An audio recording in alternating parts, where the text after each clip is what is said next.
גבורתך ותמחיה, שפיר קדמך לאחוויה.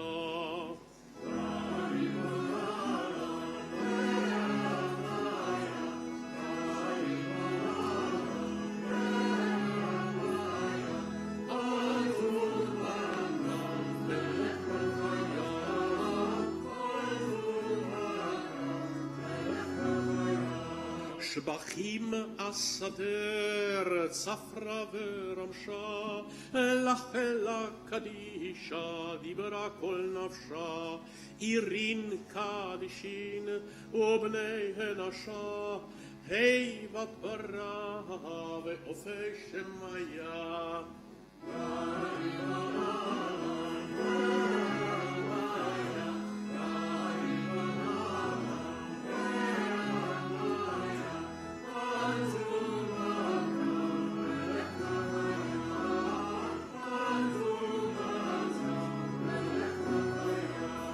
רבין עובדייך ותקיפין, מחיך רמיה וזקף כפיפים, לוי היה גבשנין אלפין, לא יהול גבורתך בחושבניה.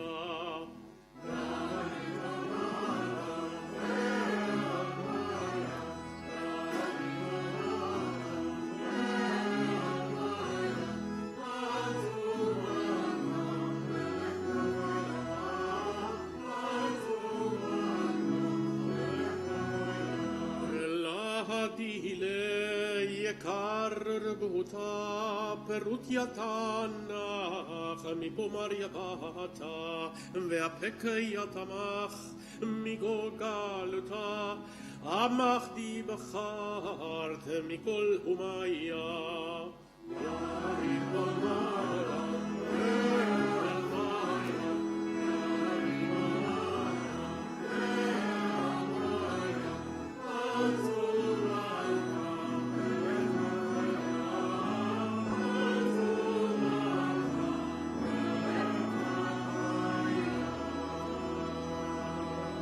Those who can't rise, as we invite Maggie forward to lead us in the blessing over the candles.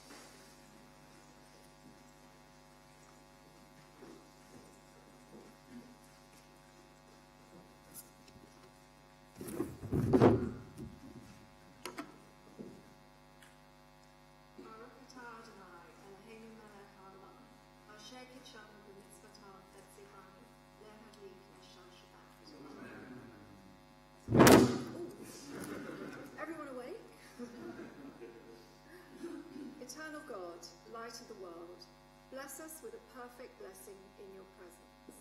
May you send your blessing to every home of Israel and the entire world, setting peace and eternal blessing upon all of humanity.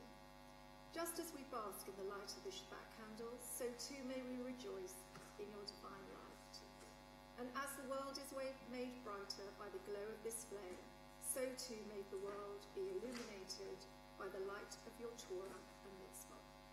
We ask that you guide us with the light of your presence, for in your light we see light. And let us say, Amen.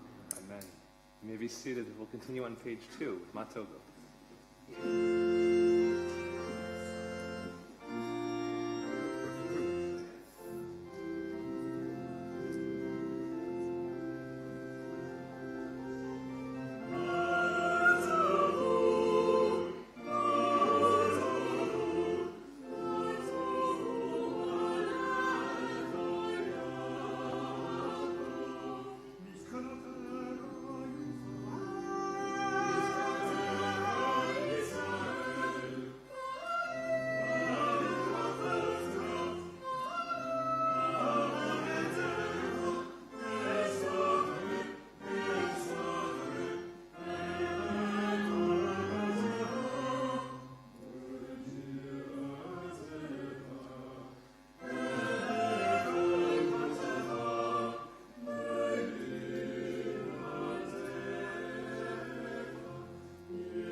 אחווה ואכרע אברכה לפני אדוני עושי.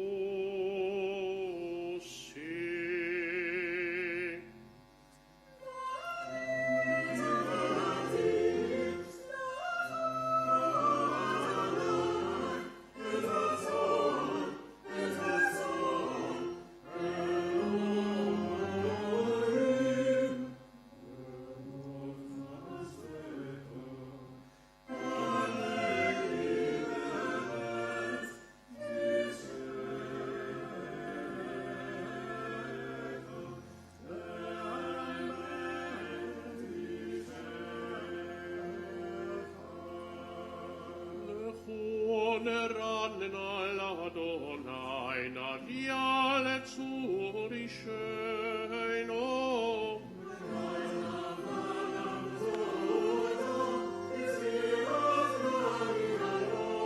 יל גדול אדוני ומלך גדול על כל אלוהים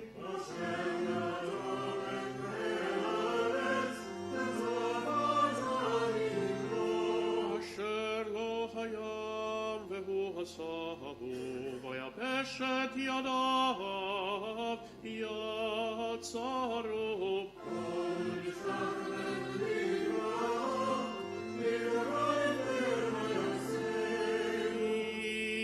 הוא אלוהינו ואנחנו עם מריתו וצאן ידו היום אם בקולו תשמעו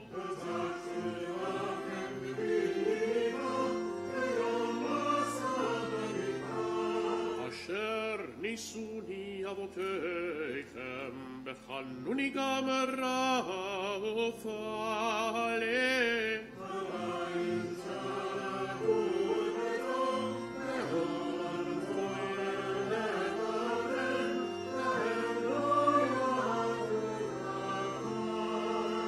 אשר נשבעתי באפים יבואון אל מנוחתי.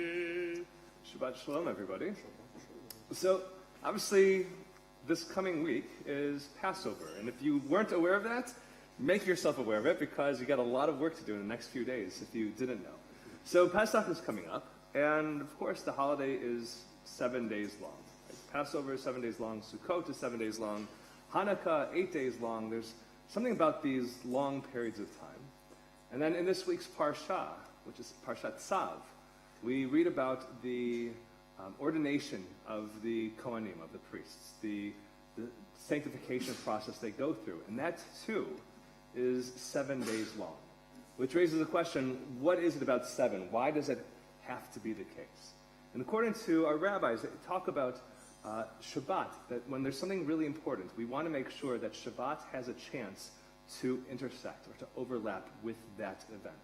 So a baby, right, the bris is on the 8th day, right, so a full week has gone past, so at least one Shabbat has been there as well. So what is it about Shabbat that it's so important to be part of these events? And the idea that Shabbat just helps elevate us spiritually. It can bring us out of whatever funk we might be in. It gives us a sense of hope, a sense of relief. It's just a sense of possibility.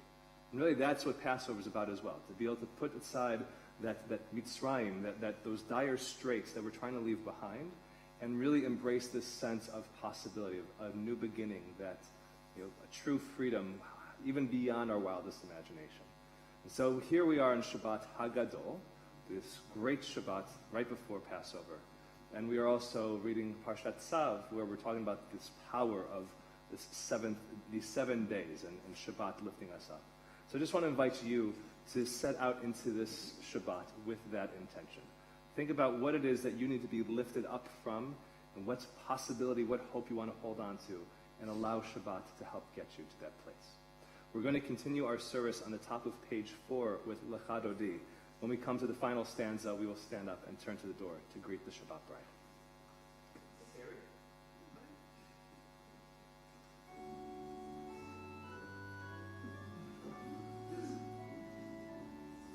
Lecha Dodi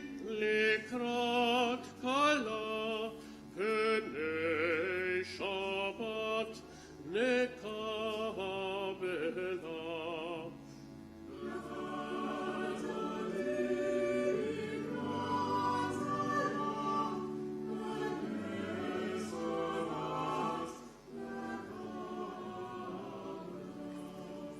שמור וזכור בדיבור אחד, השמיענו אל המיוחד.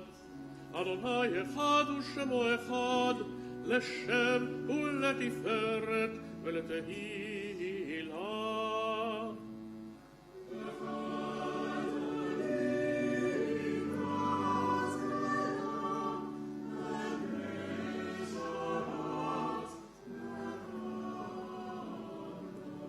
לקראת שבת לכו ונלכה, כי היא מקור הברכה. מראש מקדם נסוכה, סוף מעשה, במחשבה תהילה.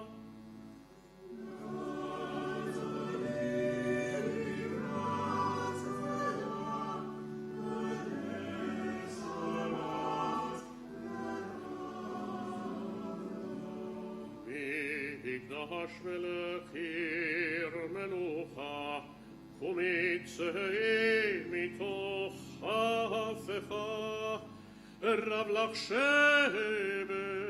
בעמק הבכה, ויחמול עלייך חמלה.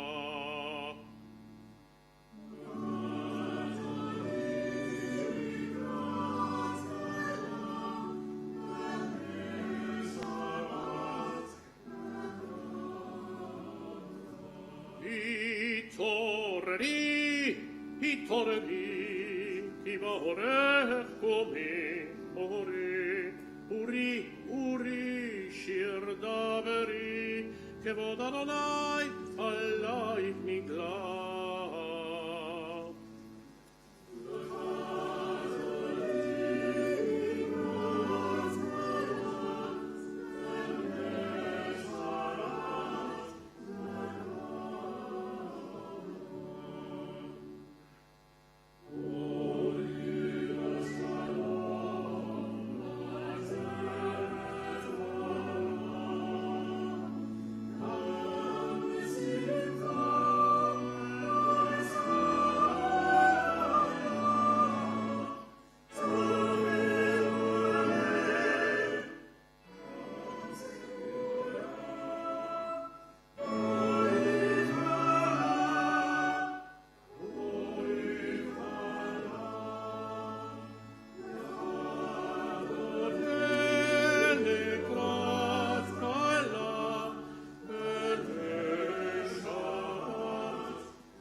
Be seated. מזמור שיר ליום השבת.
מרגעת למעשיך, אדוני, מאוד עמקו מחשבותיך.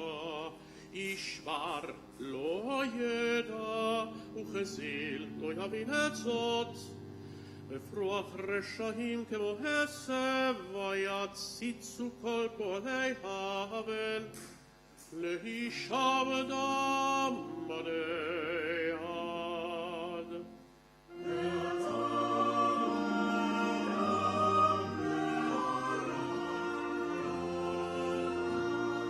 כי הנה אויבך אדוני, כי הנה אויבך יאבדו, יתפרדו כל פועלי האבן, ותרם קירם קרני, מלאתי בשמן הענן, ותפתני בשורי, וקמים עלי מרעים, תשמע אוזני.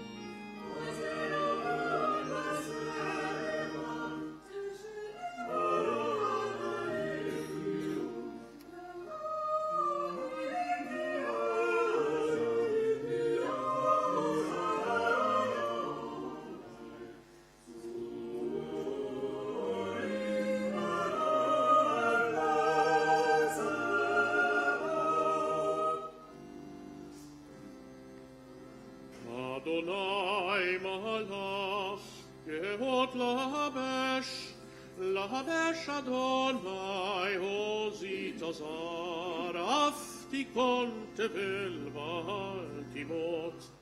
נכון כיסך מאז, מעולם אתה.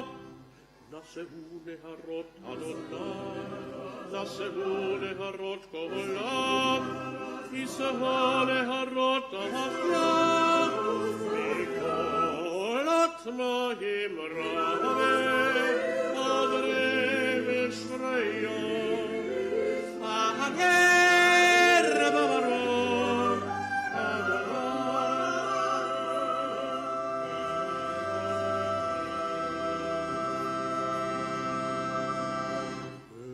עדותיך נאמרו מאוד, לביתך נא בקודש.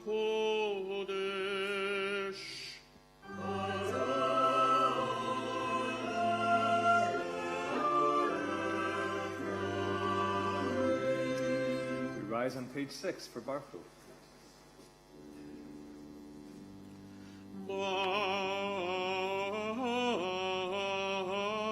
ברכו את אדוני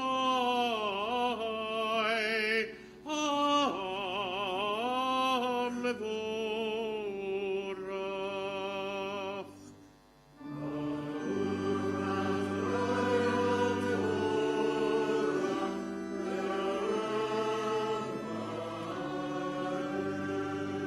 ברוך אדוני המבורך לעולם ועד, ברוך אתה אדוני לכל עם יושב בדברו מריבה הרבים בחכמה פותח שערים.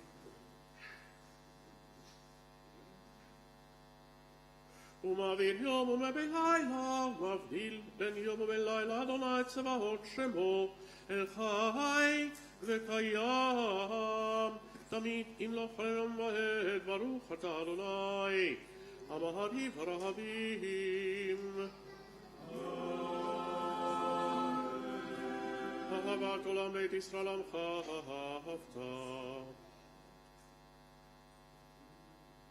כי הם חיינו באורך ימינו, והם ליומם בלילה, ואהבתך אל תסיר ממנו לעולמים, ברוך אתה אדוני, אוהב עמו ישראל.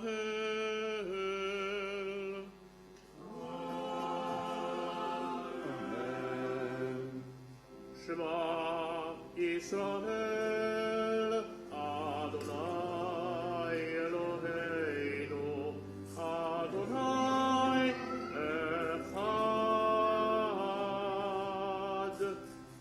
שמע ישראל, אדוני אלוהינו, אדוני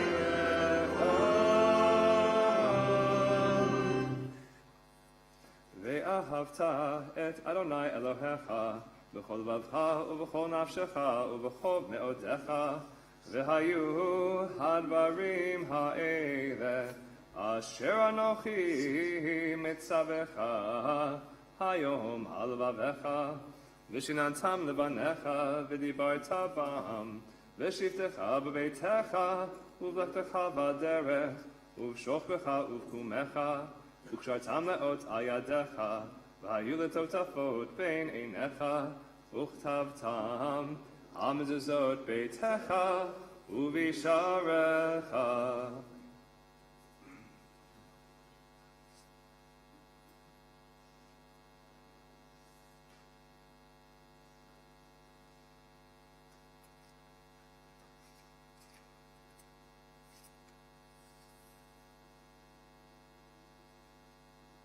למען תזכרו ועשיתם את כל מצוותיי, והייתם קדושים לאלוהיכם. אני אדוני אלוהיכם, אשר הוצאתי אתכם מארץ מצרים, להיות לכם לאלוהים. אני אדוני אלוהיכם. אדוני אלוהיכם באמת.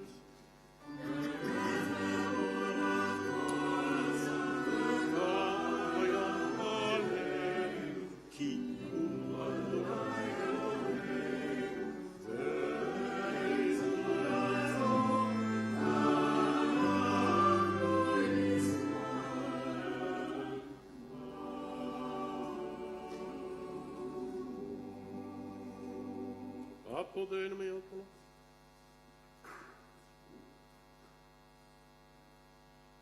Amavir banaven gizreyam zu verahu gevurato shipechu vehodu lishmo umalchuto beratzon kiblu alechem Moshe ובני ישראל לכנו שירה בשמחה רבה ואמרו עולם.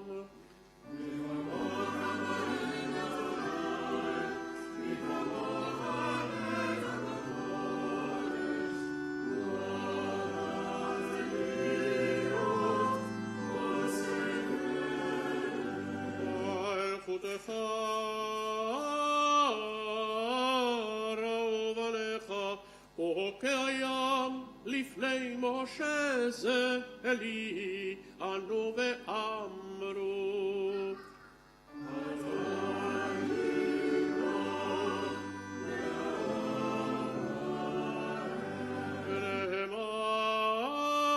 ונאמר כי תדע אדוני את יעקב וגאלו מעט חזק ממנו ברוך אתה אדוני גאל ישראל.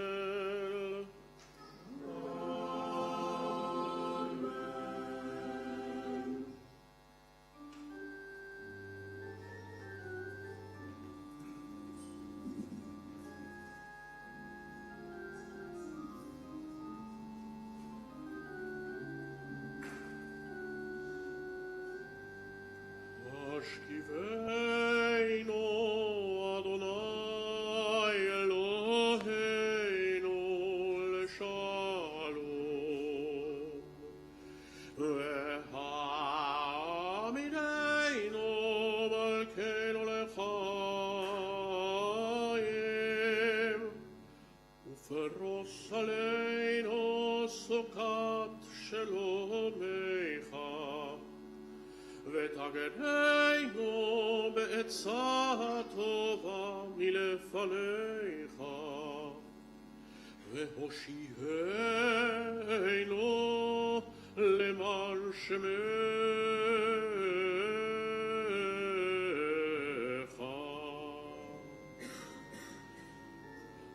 והגן עלינו והסר מעלינו אויב גבר וחרב ורב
Adonai.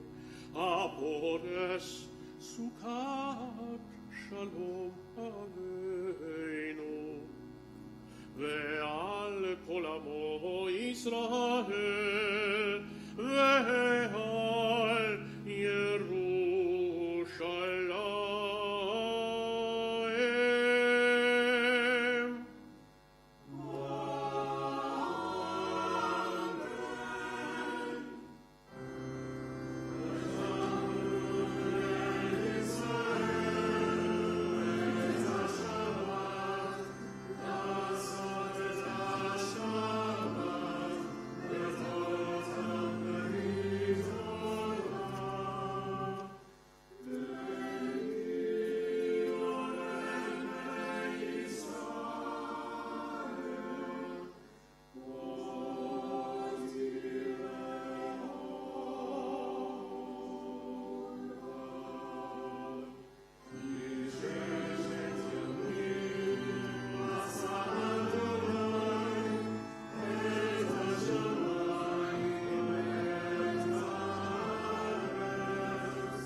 יתגדל ויתקדש מרבם בהלמה דברה חידותה וימליך מלכותה בחיי חול וביום חול ובחיי לכל בית ישראל.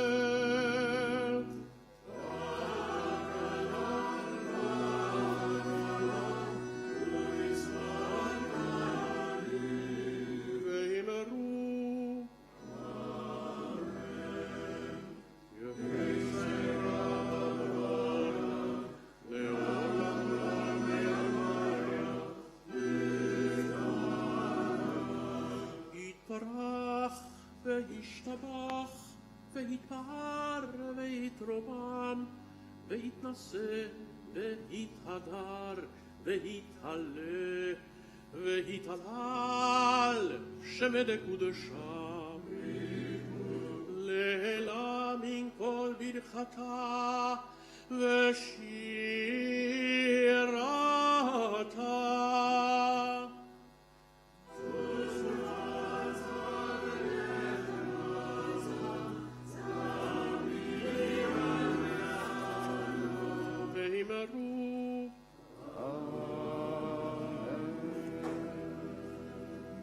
Silent Amidah begins on page 12. Take a moment for silent reflection to give thanks for this gift of Shabbat and to reflect on the past week.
יעשה שלום ועל כל ישראל.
ברוך אתה אדוני אלוהינו מלך העולם בורא פרי הגפן.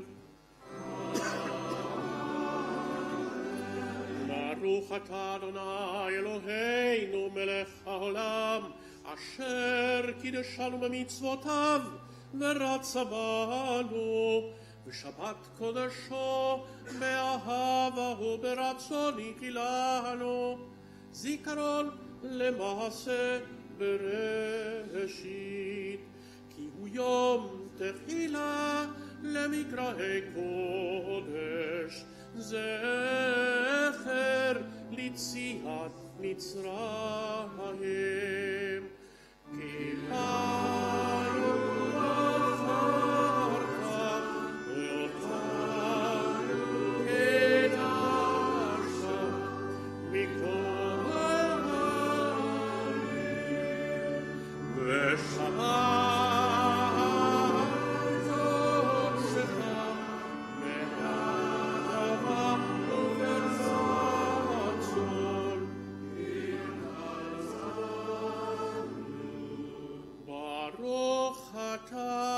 Adonai Mekadesh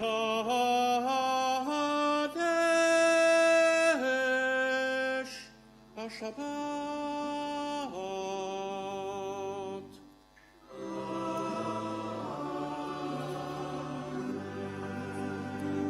It's fine, just pop it open, right?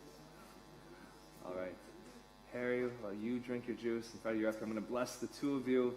Say, Yivrecha Adonai Vishmerecha, may God keep the two of you safe and bless you. Ya'er Adonai Panav Elecha V'Yichunecha, may God always smile upon you and be good to you. And Yisa Adonai Panav Elecha V'Yasemecha Shalom, may God always be there with you. And through that, may you have a true sense of peace and wholeness in your life. And we all say, Amen. You can return to your seats, and you all may be seated. You want to take another one for the road? You're welcome, Mary. It is Shabbat Hagadol, as I said before, the Shabbat before Passover, and it's customary for the rabbi to give a very long sermon to teach all the laws of Passover. So some say it's called Shabbat Hagadol, the Great Shabbat, because it gets the name from the very last line of the Haftarah tomorrow. Some say it's because it was the longest service of the year, because the rabbi would just go on and on forever. I'm not going to teach all the laws of Passover. However, I really like to use Shabbat Hagadol for a Q&A. So any questions that you have about Passover, whether it's about how to prepare your home, what you need to look for when shopping for groceries, how to prepare for your Seder, how to search for chametz, and all that stuff. Any questions you have, just raise your hand, and I will be more than happy to answer. I'm not going to go on that long, but to give you a little bit of time to at least think about what it is that you would like to ask, I'll just share a little bit of information with you first. So I wrote this in my News from the Square this past week, yesterday, about the act of michirat chametz, of selling your chametz. Just quick show, how many of you are familiar with this custom? All right, so the idea of selling your chametz is because the Torah explicitly says that no one is allowed to have chametz, leavened products, in their possession during the week of Passover. And if you are found with chametz, the punishment is karet, which could be excommunication or it could be death. It could go either way there. So in any case, this is one of the reasons why people take Pesach so seriously, because the punishment for breaking Pesach can be so severe. By the way, this is also why there's been all this news out of Israel for the last few months about the chametz ban in hospitals. I don't know if you know about this, but they're trying to say you can't bring any external food into hospitals in the week leading up to and then during Passover, because people might come across chametz during the week. Either way, the way around this is by selling your chametz. Right? You either can clean and get rid of your chametz, but you might have a really nice bottle of balvenie sitting in your office that you don't want to just toss out.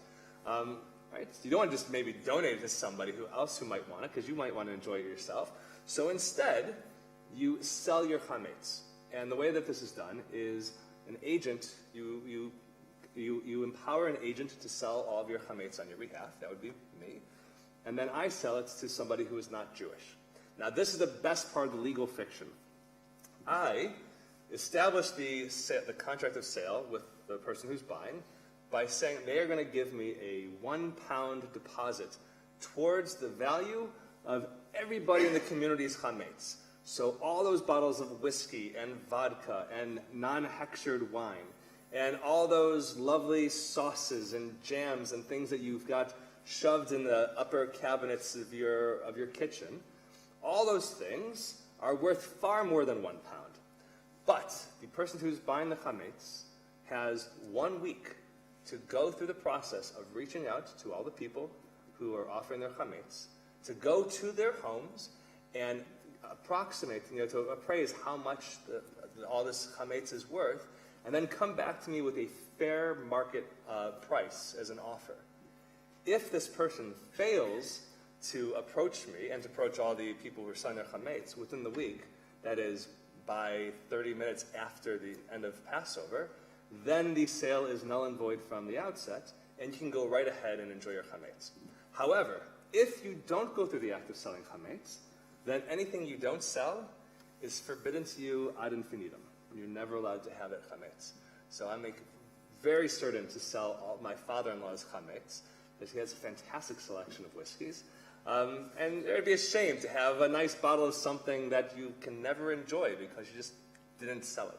So if you like, you can set up through myself. You can actually go through the London Beth Din as well.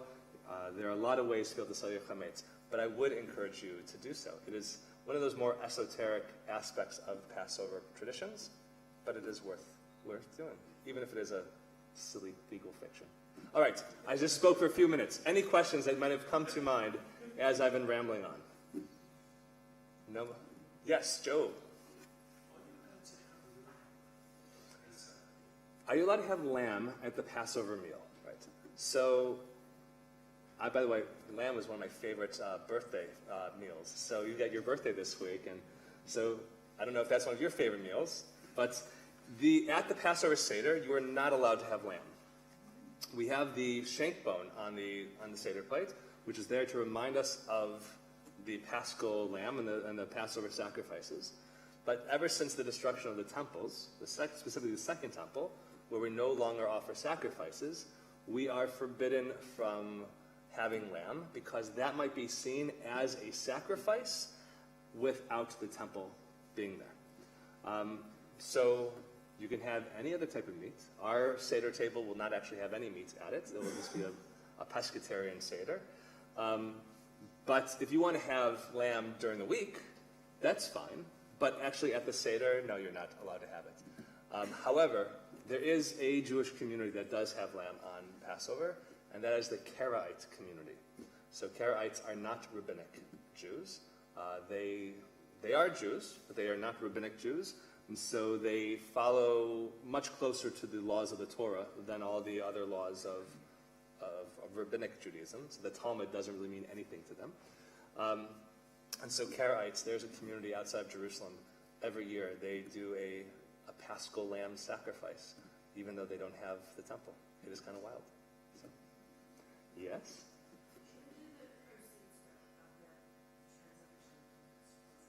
Oh, the £1? It is just a minor amount. When the sale doesn't go through, it is a fully refundable purchase, and so the person who buys, who gives me £1, will get that £1 back. However, speaking of proceeds, there's another custom called ma'ot chitin, which means spare change for flour, for like wheat flour. And the idea is that we want to make sure that anybody can celebrate Passover. So, and we know it can be incredibly expensive. I just spent, I think, £500. That didn't even buy any of the meat or fish or anything. That was just all the stuff that we needed for the house. So there's a custom of giving to food-based charities to help feed those who are in need. And so there's an organization called GIFT. I think it's jgift.org.uk, where they specifically are giving money for people to be able to have Passover. But there's also the Camden Food Bank. There's Feast. There are a lot of different wonderful organizations that work towards feeding those who are food insecure, whether they are Jewish or not. So I would encourage you to consider doing that as well. Or if you're going to be clearing out your cupboards from chametz, some of your non-perishables, if they're not opened, I would recommend donating those to some food pantries as well.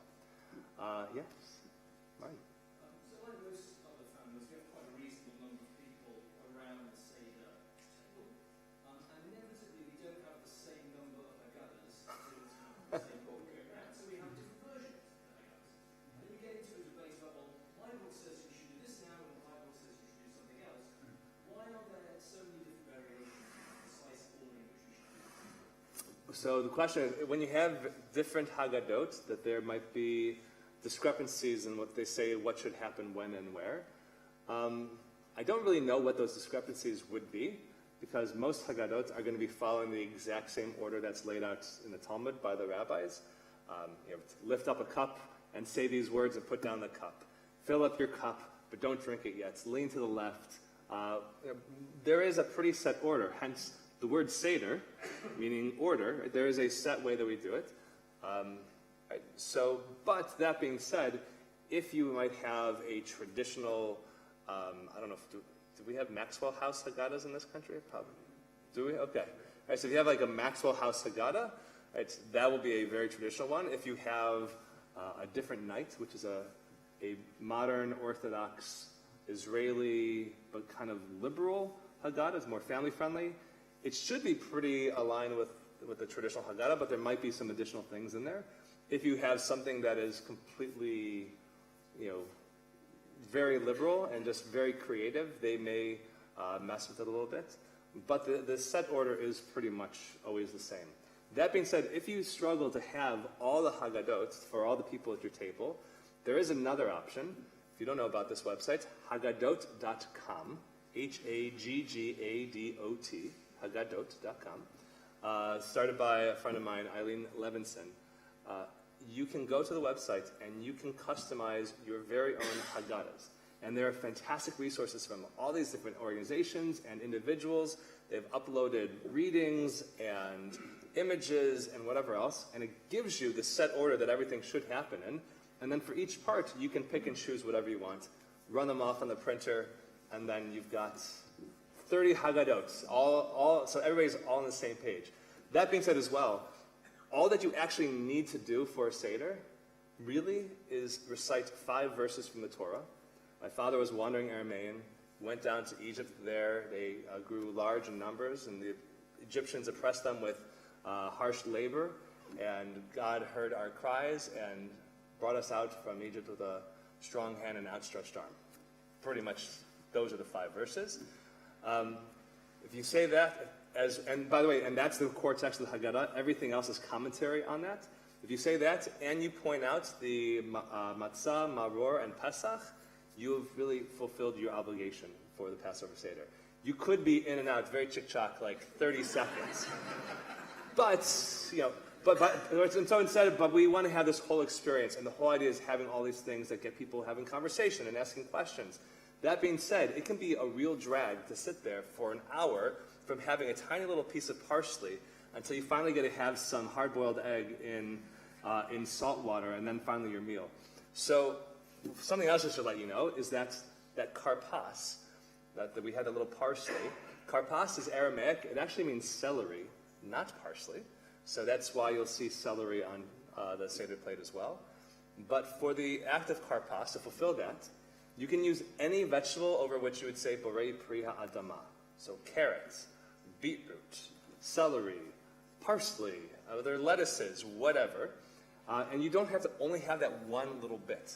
So you can actually have a plate of crudités and some interesting dips or whatever, and just nibble as you have wonderful conversation leading up to get the actual meal itself.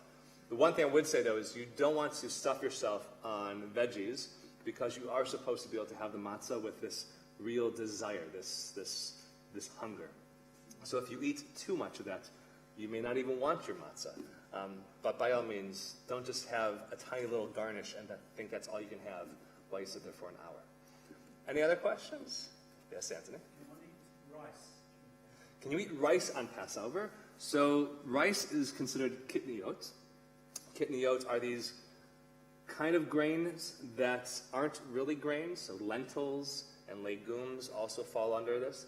The reason why Ashkenazi Jews don't eat kitniyot is because of a misunderstanding, possibly misunderstanding, or because of practices, which is that if you've ever been to a marketplace, if you've been to like the Shuk in Jerusalem or in Tel Aviv, you know that when you go there, they have these giant like bags that are filled with whatever grains or spices. Those bags are then reused for multiple things. So one week, that bag might be filled with rice, but the next week it might be filled with flour, and the next week with lentils and whatever else. So the concern is that you have grain mixing with that which you are permitted to have. So Ashkenazi Jews say, no, you can't have it. Sephardi Jews say, fine, you can have it. However, Ashkenazi Jews are allowed to have it as well. The practice I want you to do is you buy the kitniyots before Pesach, and if it's not marked kasher Pesach, you buy it before, you sift it, and just make sure there isn't any little bits of chametz in it. And then when you do your nullification of chametz the morning before Seder, that will say, like, if there's any trace amounts of chametz on my rice, then it's null and void, it doesn't count. And it would be just accidental, it's not like I'm intentionally having it. Or you can do what I did, and I went to Kosher Kingdom this week, and I bought 2 bags of sushi rice and 1 bag of jasmine rice, and they were marked kasher Pesach, and we'll eat, some tasty food this week. Yes, Ronnie? I've always been intrigued. The story that I remember at Cheder classes was the Jews were escaping the Egyptians, and they didn't have time for their bread to rise. How do we get from that point to kosher for Pesach, washing up liquid, etc.? So it's not just kosher for Pesach washing up liquid. It's even like the complete, like just nutso hoovering the curtains. People really go over the top, and it all is very much rooted in this line in the laws of Passover, that if anybody is found with chametz, they are accountable for karet, for this very severe punishment. And so people are just really concerned with making sure there's absolutely no chametz whatsoever. That being said, chametz really refers to what you are eating. Right? It's not, so if you have a tablecloth, you don't have to get kasher Pesach disposable tablecloths. You shouldn't have disposable stuff anyways, but there are people who insist on having kasher Pesach disposable tablecloths, or kasher Pesach laundry detergent. It's not even anywhere, you're washing your napkins or whatever. It doesn't make any difference. But it all is based on this neurosis of, God forbid I be found with any chametz, and I break this really important day. Why is it so important, by the way, to take Passover seriously? Right? Because if we deny this gift of Passover, this gift of our freedom, then if we just say, I don't care, I'll just have a sandwich during the week and forget about having matzah, essentially what you're saying is, I don't really have any gratitude. This is from the tradition, this standpoint, saying I don't have any gratitude for the freedom that we've been gifted. And if that is the case, well then you might as well just go right back to Egypt. And you might as well go right back into slavery. And if you were in Egypt, if you were enslaved, you wouldn't have come out with the other Israelites, therefore you would not be part of the community. And in fact, one might even argue that death could be a better outcome than enslavement and being worked until you eventually do die. There could be a level of compassion being killed sooner than having to be enslaved. So that is, I think, the idea of taking this so seriously, that we don't want to take our lives for granted, we don't want to take our freedom for granted, and people are really concerned of being seen as ungrateful for those blessings in our lives. Okay, we've gone over quite a bit. Fantastic questions, everybody. I'm going to invite those who can to rise as we turn to page 22 for Aleinu. עלינו לשבח לאדון הכל, לתת גדולה ליוצר בראשית, שלא עשנו כגויי הארצות, ולא שמנו כמשפחות האדמה, שלא שם חלקנו כהם, וגורל עלינו ככל ההמונם, ואנחנו קוראים ומשתחווים ומודים לפני מלך מלכי המלכים הקדוש ברוך הוא, שהוא נוטה שמיים ויוסד הארץ, ומושב יקרו בשמיים ממעל, ושכינתו זו בקומי מרומים, הוא אלוהינו אין עוד, אמת מלכנו אפס זולתו, ככתוב בתורתו וידעת היום, והשמות האלה בבך, כי אדוני הוא האלוהים, והשמיים ממעל, ועל הארץ מתחת עינות, על כן נקב לך אדוני אלוהינו.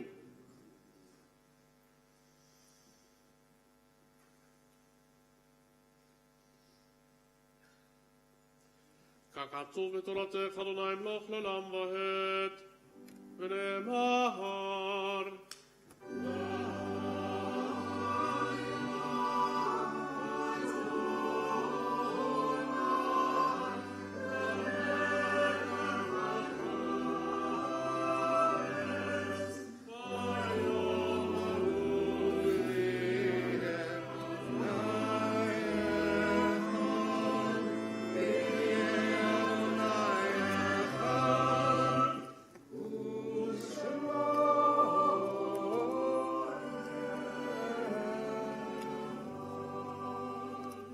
Shabbat, we lovingly honor the memories of Pearl Arjbrand and Batya Drury, Frida Freilich and Susie Gold, Paul Hellman, Hetty Jacoby, Eric Jaffa, Marcus Karf, Frida Kochman, Louis Schneider, and Vivian Wool. But all those who have a need or desire to say Morning Kaddish should join me on page 24 in Kaddish Tom. V'itgadal v'itgadash shemei rabbah, v'alma divra chirutei v'amlif malchutei, v'chayechon uvyomechon uv'chayei dechol beit Yisrael, ba'adala uvizman kariv v'miru amen. Yehei shmei rabbah mavarach le'alam omei amaya.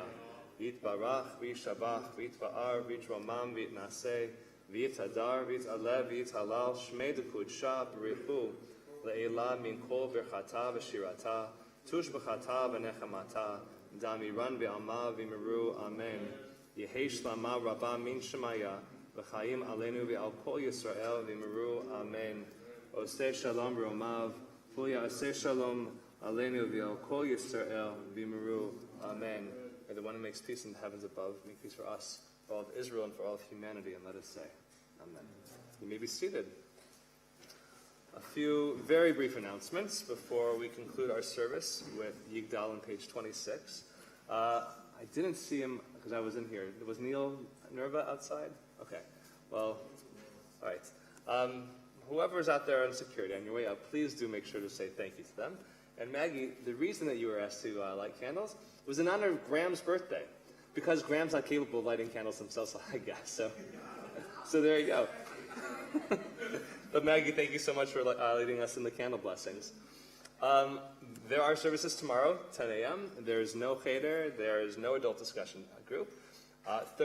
Wednesday night is obviously first Seder, and Thursday night is second Seder. We'll be having the communal Seder here.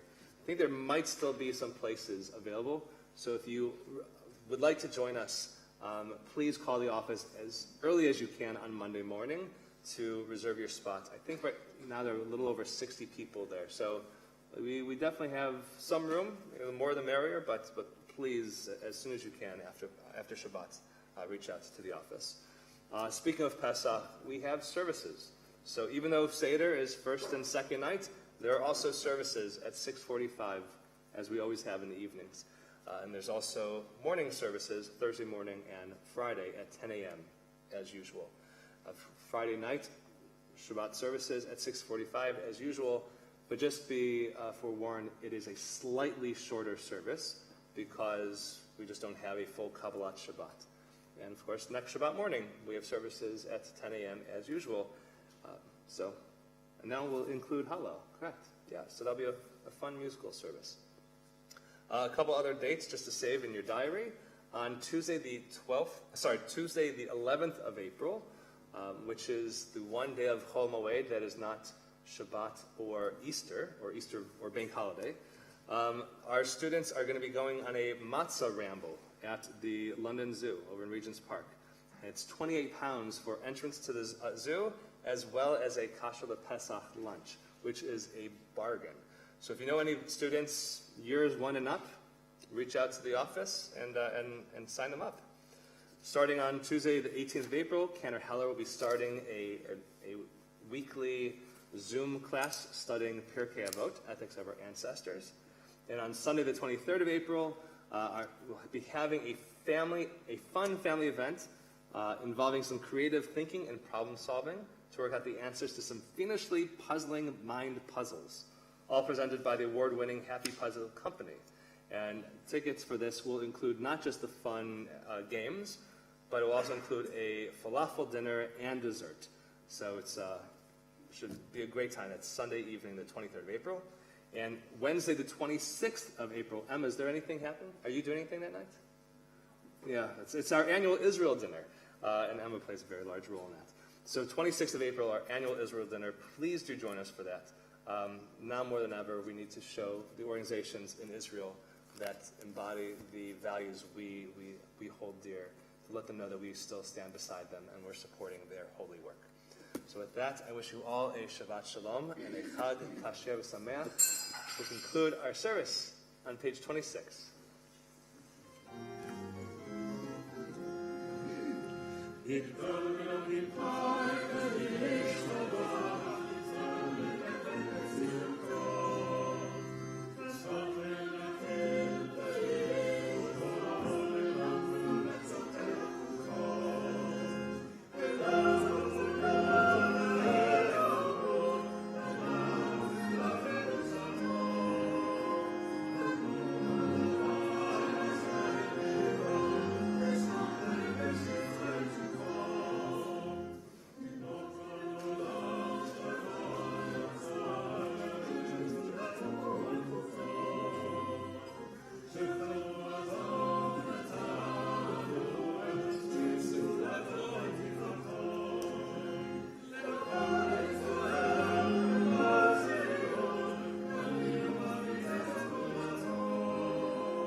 Shabbat Shalom, everybody. Shabbat Shalom.